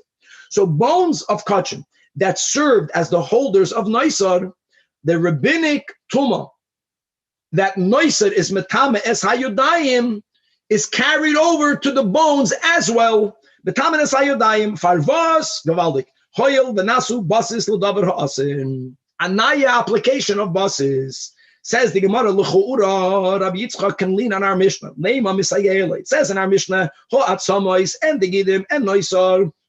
Says the Mishnah, yisar full of tazayin. Now let's analyze. Says the Gemara, hani atzamois. The bones in our Mishnah is heichidomi, ileim adeleis l'humayach. If there's no marrow in these bones, then lama b'sreifa. Why would you indeed have to burn them? Nishdinu, it would be okay to discard them. Guys, this is the premise. Noisar means something that was edible but was not eaten becomes noiser. If something is not edible, it does not become noiser. Bones are not edible, halachically. Yeah, you can cook them and make them into a stew. Bones are not edible.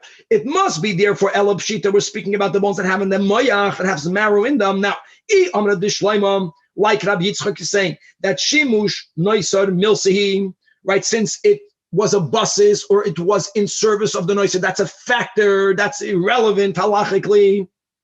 So, for example, tumas shadayim is carried over to the bones. Similarly, the obligation of burning the marrow is carried over to the bones as well. The bones have to be burnt. This is a gavaldic point.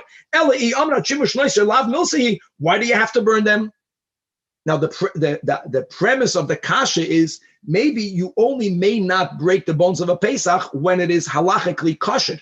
The moment it's puzzled anyways because it's nicer, why would you not be allowed to break it?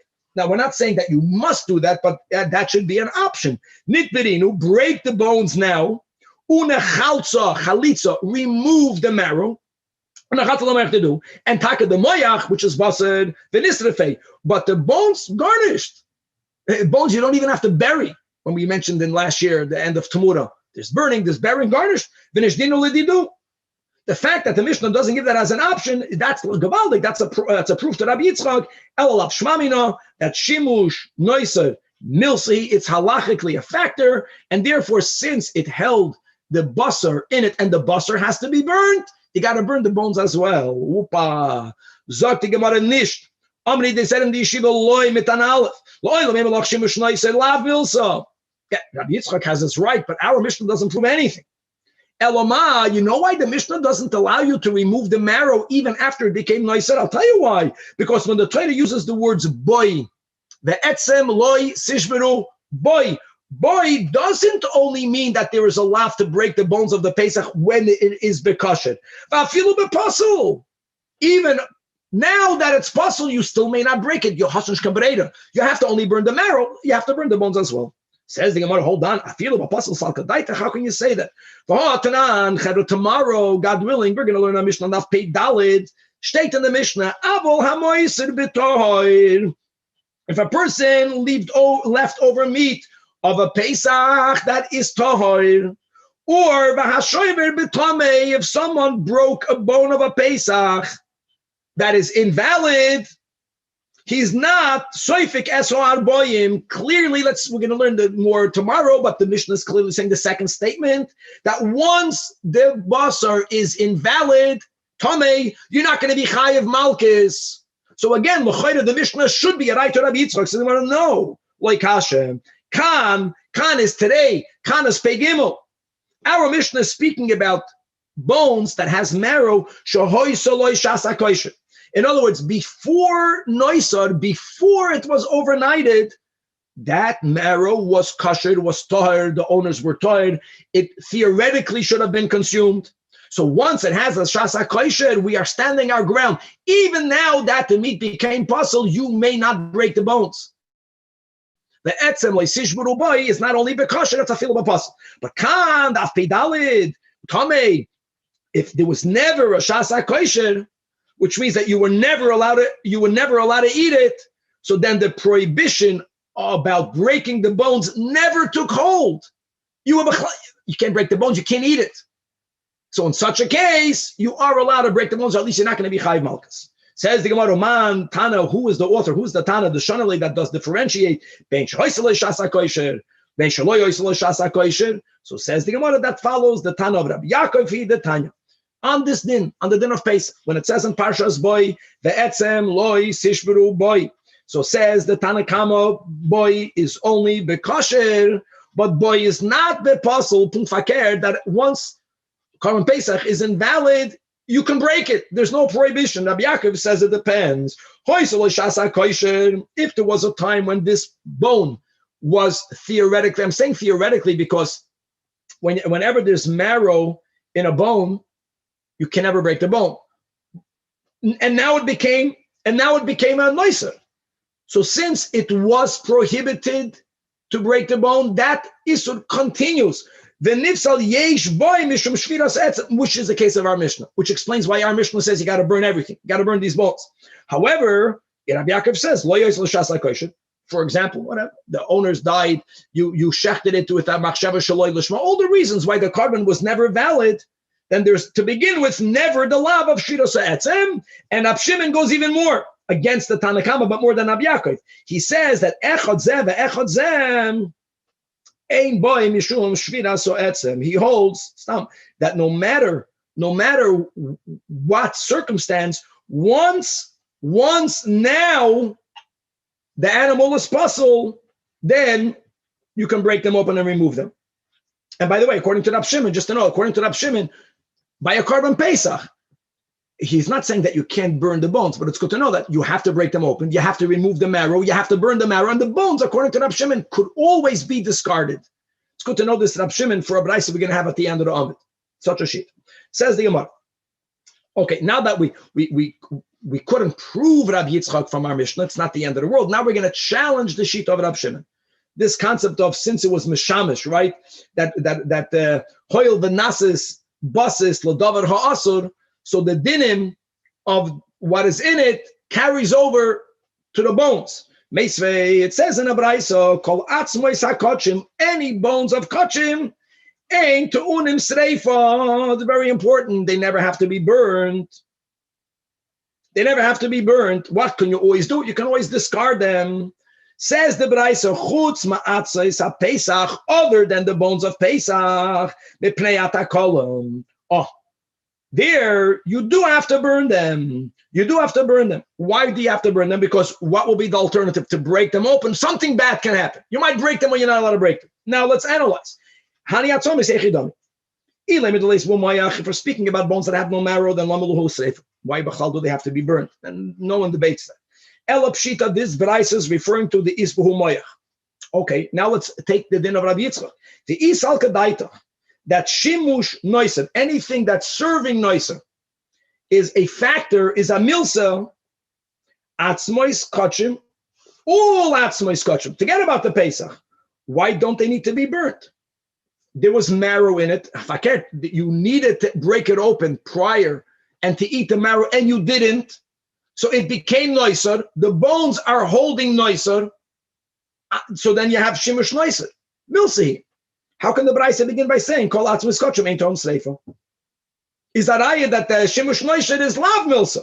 Says the Gemara, no. Second line, the wide line. That I will tell you that this brayso is speaking about a case shematzon chalutzim, that you found the bones when they were broken open, they were emptied from their marrow. Now hold on. So why does the brayso say chutz ma'atzmois pesach? So he says beautiful. Atzmois kachim, by bones of kachim, since the ein bahem mishum shvirus etzem, there was no issur of breaking the bones open. You found now bones that are emptied from marrow. So what am I going to say? Kamei deneheve noiser chaltzinu. Why would we presume that the marrow was taken out after they became noiser? There was never a problem breaking the bones open. So we should presume that the marrow was removed before they became noiser. And therefore, these bones that you found now emptied from marrow, they were never mishamish noiser. The marrow was removed before there was a problem. Well, they have a shimish noiser. And that's why the brayso says, kol atzmis kachim ein tu'unam sreifa. However, when it comes to the bones of Pesach, since it's usher for you to break the bones, certainly before it becomes noiser, I'm saying that because you can say that this brayso follows Rab Shimon, but before it becomes noiser, you may never break the bone. So therefore, we have to halachically presume that what? That lebasir denahavi noiser hu dechalzinu. Punkt verkehrt. And what does Rabbi Yitzchak teach you? If the bones were servicing noiser, then whatever needs to be done to the noiser needs to be done to the bones. Just like he says, the tumas yadayim of the noiser goes to the bones. So therefore, v'havalu shemish noiser, and that's why you buy a sreifa. Actually, this will become not only not a stira against Rabbi Yitzchak, this will become a support to Rabbi Yitzchak. Rav Zvid disagrees with an important detail, as we'll speak it out. Again, this is not going to refute Rabbi Yitzchak. On another way of learning pshat in this brayso is kegoin daf pei gimel amid beis. Shematzon sevurim. You found bones in a huge pile, and you did not look through the entire pile, but you look on top of the pile. You look at some of the bones. Umehen, the ones that you looked out are emptied from marrow. They are chalutzim. So now says the brayso, atzmois kachim. If this is a pile of kachim bones, again, since the ein bahem mishum shvira so etzem, there's never a prohibition in breaking their bones. So we are allowed to presume that just like the ones that you saw are emptied from marrow. You removed from all of them. Why did they remove the marrow? Because you have a mitzvah to eat the meat of kachim. If there is no hindrance of getting to it, we presume that the owners ate it. And therefore, all of these bones certainly are emptied bones. There's nothing in them that is nicer, and you don't have to go look for a problem. You can say that they are all empty, and therefore, when it comes to atzmais ha-Pesach, when it comes to the bones of Pesach, since before they become noiser, even if you're going to follow Shitas Rab Shimon, that after they become noiser, but they began, so therefore we say, Dilma, unlike before that he said for sure, perhaps only the ones that you see that are broken open were broken open, but the other ones loy chaltzinu. And if that would have been the case, they would need to be burned. So what do you need to do? You have to examine the entire pile. But you know what he's going to hold? Rashi points out, he's going to hold a bit more leniently, Rab Zivid, that if you indeed examine the pile of Atzmais Pesach and you find them empty, then you don't have to burn them as well. You don't say that since halachically you were not allowed to break them out before, for sure it was broken later. He doesn't go to that step.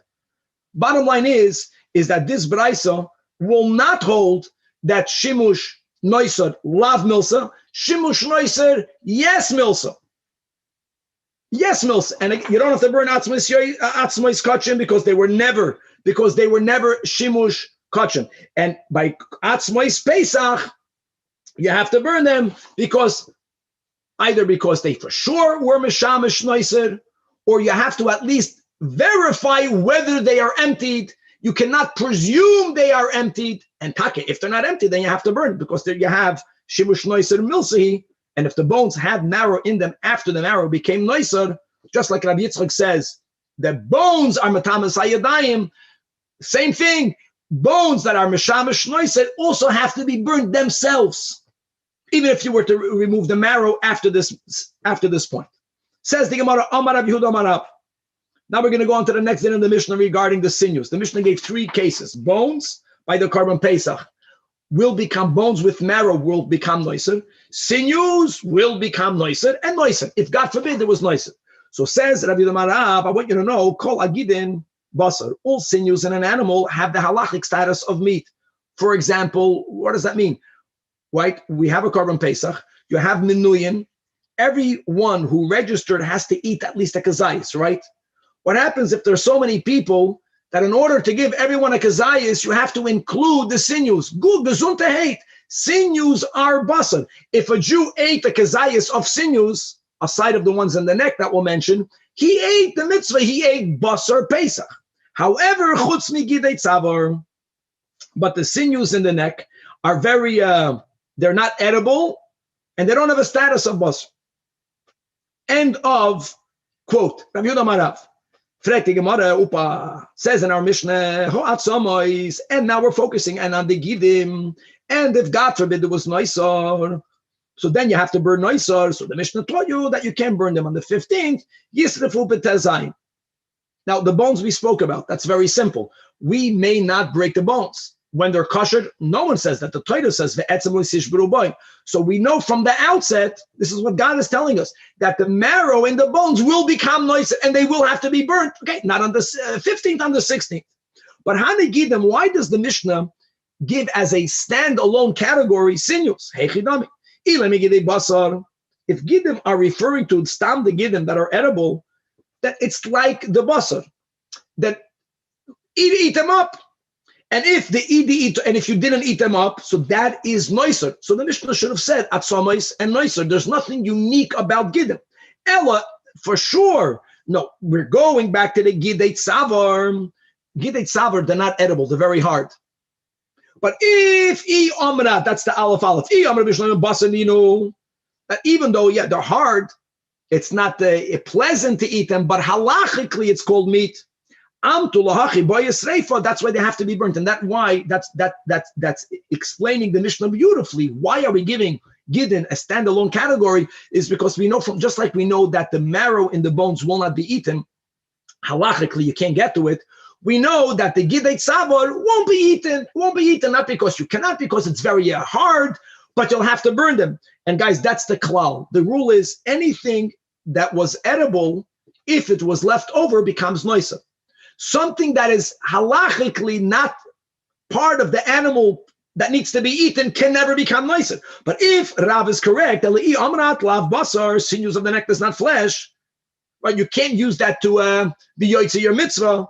Then lamaluhu sreifa. Why would you have to burn it? Kasha against Rav answers the Gemara. Indeed, this gidin that the Mishnah is mentioning is not gidei tzavor. Gidei tzavor is not basar. Gidei tzavor not only physically is inedible, but halachically it need not be consumed. And therefore gidei tzavor will not become noisor and will never have to be burned. However, the Mishnah that gives gidin is referring to a gid hanoshem.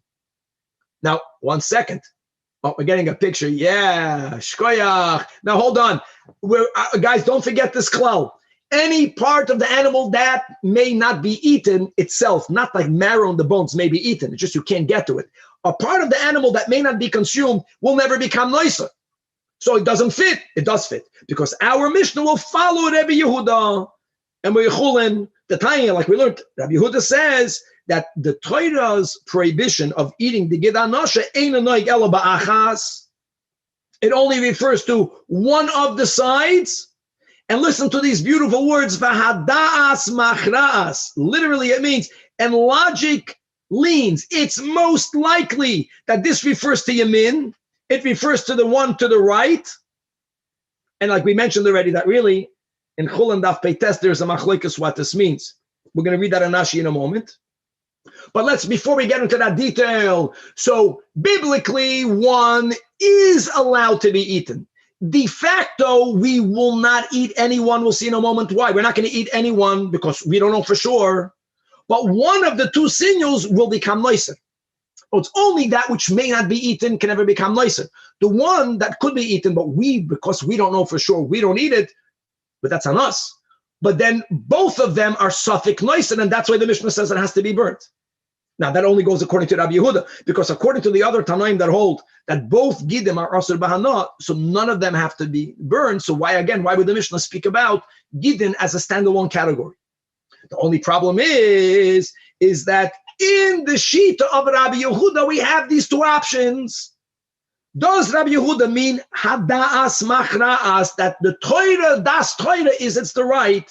Because if that is what Rabbi Yehuda meant, then we're back to our question. The right one don't eat, and the left one eat.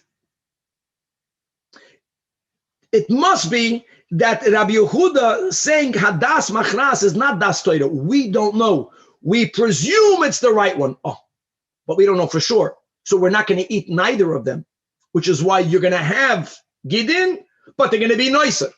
So the Elah, fragt the Gemara, why don't we resolve if our Mishnah follows Rabbi Yehuda, and yes, you have to burn the Gid because you did not consume it, that Rabbi Yehuda's Da'as Machras is not Das Torah is Yamin, but Rabbi Yehuda meant that Sapuke Misapkalele Rabbi Yehuda.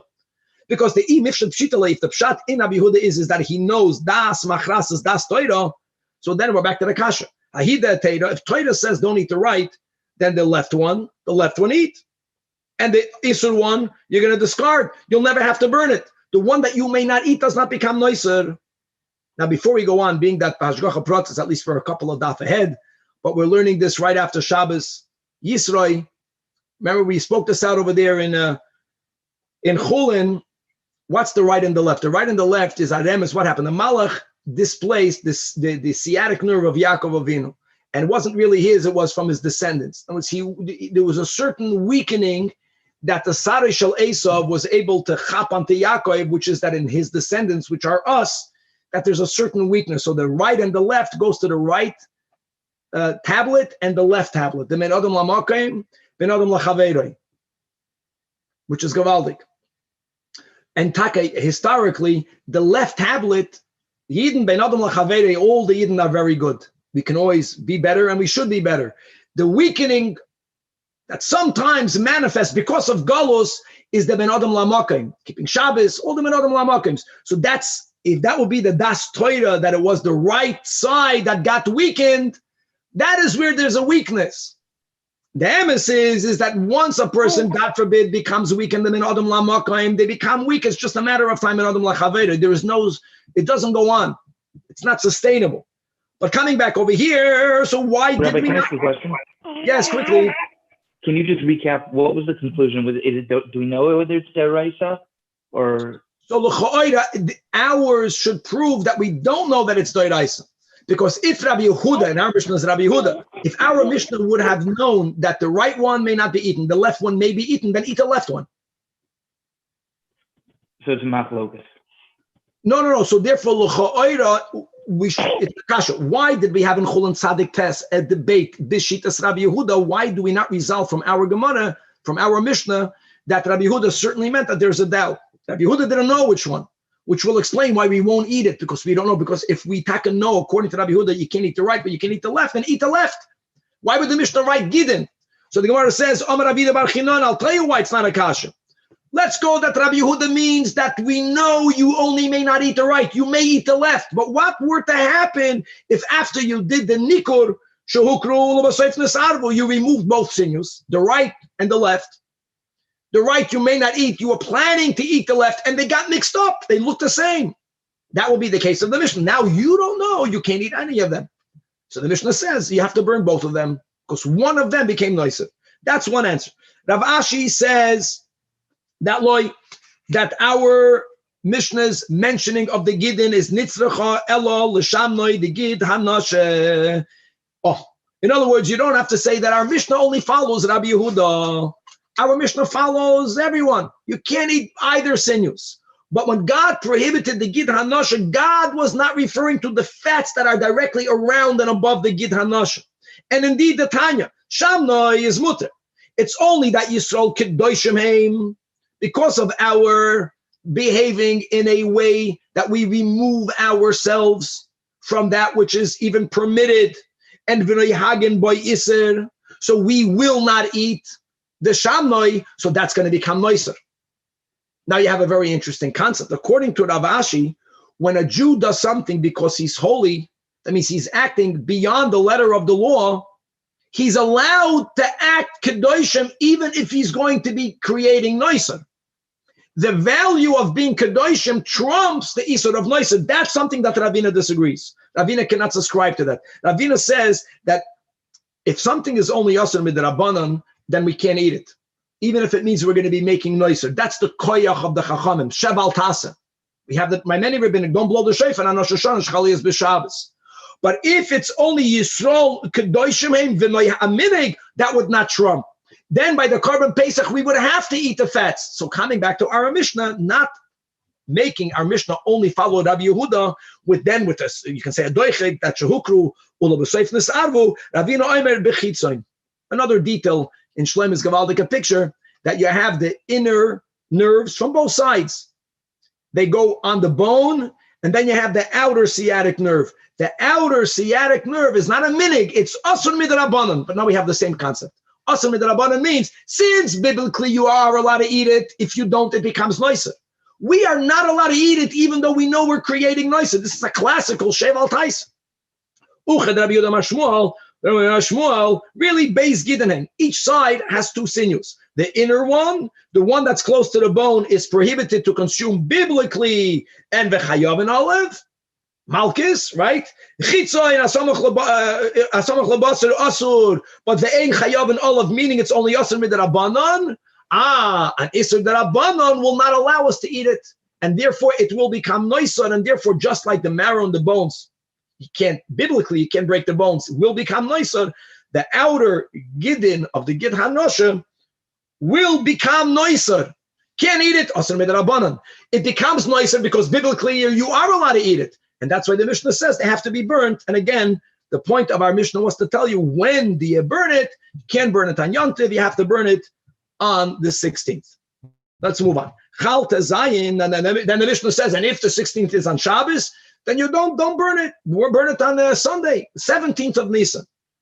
Now, guys, Shabbos is Isur Skila. Shabbos is Isur Kodesh. We get that. We may not burn things on Shabbos.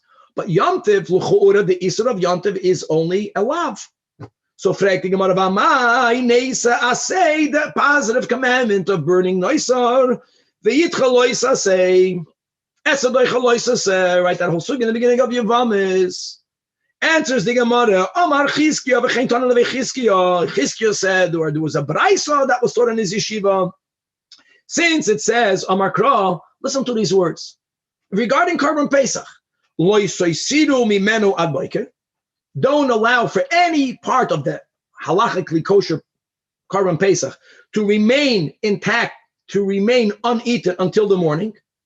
Number one, lav, she'en by ma'isa, lav, and then the pasuk says, v'hanoiser mimenu ad boker, that which was left over, noiser until the morning, bo'esh tisroifu. End of quote. Now the question is that this pasuk mentions the words ad boker twice. The first time you need it, the Torah has to tell you, you can't allow it to remain until the morning. Then the next part, the Torah could have written v'han noisar v'eish tisroifu. It's mamish extra. She'ein Talmud leimer ad boker. The second ad boker is mamish superfluous. And ma Talmud leimer ad boker, to clarify that don't burn it the next morning. Litin like boker sheni, burn it yet the next morning. Don't burn it on the morning of the 15th. Burn it on the 16th. Burn it on Chalamoyed. Gevaldik. Okay. In other words, why do we have to wait until the 16th? But not where God explicitly says to wait until after Yom Tov, meaning until Chalamoyed. Answer number 2. Abaya Omar. I'll tell you, it's not unique to an exception by a Korban Pesach. We had this limud before. The Torah says, Oilas Shabbos v'Shabbati. The oil of Shabbos has to be burnt on Shabbos. And from there we learn, V'loi Oilas Choil b'Shabbos.